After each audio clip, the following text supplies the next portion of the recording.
আসসালামু আলাইকুম বন্ধুরা, গণিতবিদের নতুন ভিডিওতে আপনাদের সবাইকে স্বাগতম। গণিতবিদের আজকের ভিডিওতে আমি অষ্টম শ্রেণীর বাংলা পাঠ্য বইয়ের মানব ধর্ম কবিতাটির সৃজনশীল প্রশ্নের উত্তর আলোচনা করব।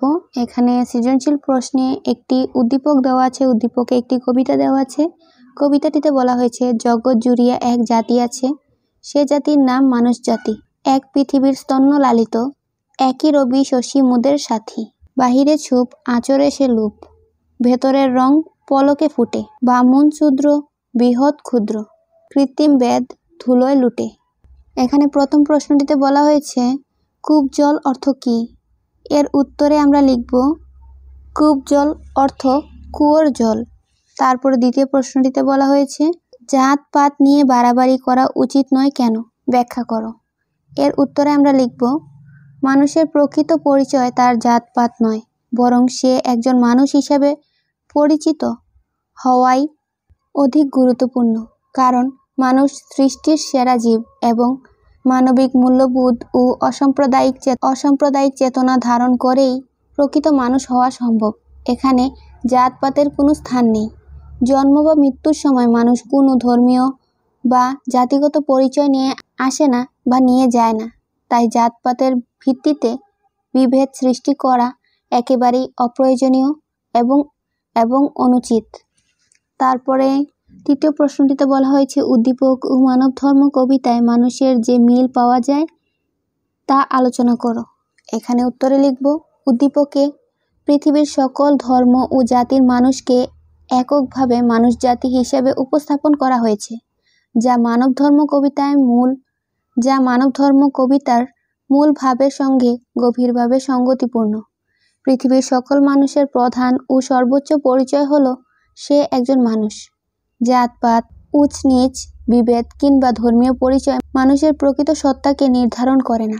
পৃথিবী সকল মানুষকে সমানভাবে লালন পালন করে এবং প্রকৃতিও কখনো মানুষের মধ্যে কোনো বৈষম্য সৃষ্টি করে না। উদ্দীপকে মানুষের প্রকৃত পরিচয় তুলে ধরা হয়েছে, যেখানে সমগ্র পৃথিবীকে এক জাতির অংশ হিসাবে চিত্রিত করা হয়েছে, যার নাম মানুষ জাতি। সকল মানুষ একই পৃথিবীর সন্তান এবং একই সূর্য ও চন্দ্রের আলোতে আলোকিত হয়। মানুষের জাত, বর্ণ বা ধর্মীয় পরিচয় মূলত মানুষের নিজস্ব সৃষ্টি, যা মানব ধর্মের সার্বজনীন ভাবের কাছে মূল্যহীন হয়ে পড়ে। মানব ধর্ম কবিতায় সাধক লালন সাউ একই ভাব প্রকাশ করেছেন।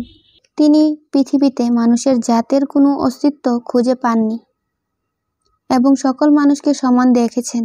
সুতরাং উদ্দীপক ও মানব ধর্ম কবিতার মধ্যে গভীর সাদৃশ্য বিদ্যমান। উভয় ক্ষেত্রেই মানবতার শ্রেষ্ঠত্বকে সর্বোচ্চ মর্যাদা দেওয়া হয়েছে। তারপর লাস্টের প্রশ্নটিতে বলা হয়েছে উদ্দীপক ও মানব ধর্ম কবিতায় যে ধর্মচর্চার প্রতি বিশেষ গুরুত্ব আরোপ করা হয়েছে তা মূল্যায়ন করো। এর উত্তর হবে উদ্দীপক ও মানব ধর্ম কবিতায় মানুষের সংকীর্ণ সম্প্রদায়গত পরিচয়ের চেয়ে তার মানবিক পরিচয়কে সর্বোচ্চ গুরুত্ব দেওয়া হয়েছে। এখানে মানুষের পরিচয় ধর্ম, বর্ণ বা জাতিগত বিভেদের ঊর্ধ্বে স্থান পেয়েছে। মানুষই ধর্ম, বর্ণ ও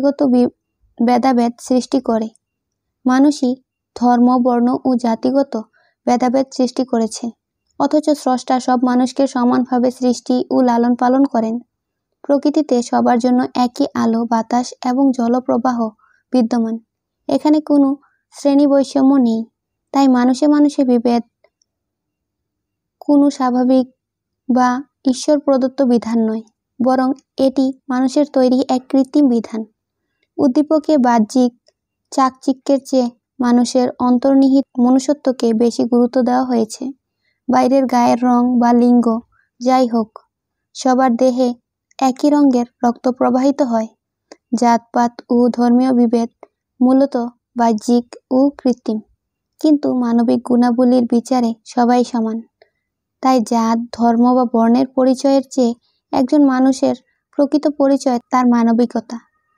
মানব ধর্ম কবিতায়ও লালন শাহ জাত ধর্মের বিভেদকে অস্বীকার করে কেবল মানুষের পরিচয়কে সর্বাগ্রে স্থান দিয়েছেন। তিনি বুঝতে পারেননি জাতভেদের প্রকৃত উৎস। কারণ তার কাছে মানুষের একমাত্র পরিচয় সে মানুষ। মনুষ্যত্বই মানুষের প্রকৃত ধর্ম। ধর্ম ও বর্ণের বিভেদ সৃষ্টি করে আমরা মানবতার মৌলিক পরিচয়কে ক্ষুণ্ণ করছি। বাহ্যিক বৈচিত্র্য থাকলেও ভেতরে সব মানুষ এক এবং অভিন্ন। যারা জাত ও ধর্মের বিভেদকে অতিমাত্রায় গুরুত্ব দেয় তারা মানব ধর্মের প্রকৃত সত্যকে অগ্রাহ্য করে। তাই উদ্দীপক ও মানব ধর্ম কবিতায় স্পষ্টভাবে ধর্ম ও জাতির বিভেদের কৃত্রিমতা তুলে ধরে মানুষের প্রকৃত পরিচয়ের মাহাত্ম্য ব্যাখ্যা করা হয়েছে।